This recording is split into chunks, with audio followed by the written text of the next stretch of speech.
तर अर्थसंकल्पामध्ये नव्या कर रचनेमुळे कोणत्या उत्पन्न गटाला किती फायदा होणार आहे पाहूया एकदा ग्राफिक्सच्या माध्यमातून.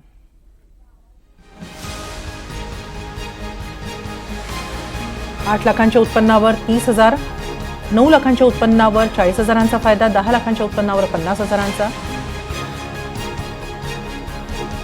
11 लाखांवर 65,000चा फायदा, 12 लाखांवर 80,000चा, 16 लाखांवर 50,000चा फायदा, 18 लाखांच्या उत्पन्नावर 70,000चा फायदा, 20 लाखांच्या उत्पन्नावर 90,000 तर 25 लाखांच्या उत्पन्नावर 1,10,000चा फायदा मिळणार आहे.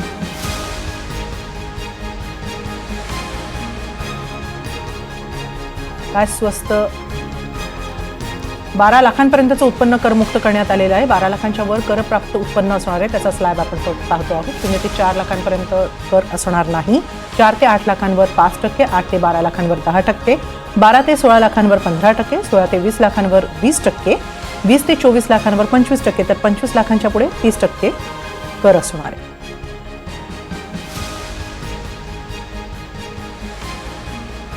सोळा लाखांचं उत्पन्न असेल तर कर असेल 1,20,000, फायदा होणार आहे 50,000चा.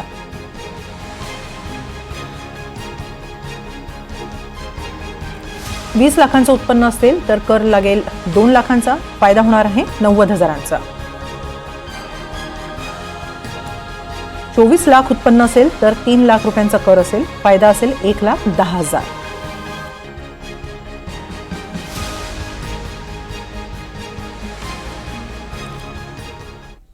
दरम्यान या अर्थसंकल्पानुसार नेमकं काय स्वस्त होणार आहे, काय महाग होणार आहे पाहूया एक.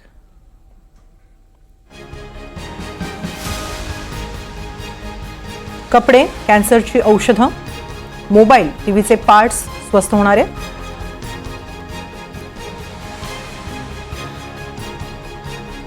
चामड्याच्या वस्तू, इलेक्ट्रिक वाहनं, मेडिकल उपकरणं, LCD LED स्वस्त होणार आहे.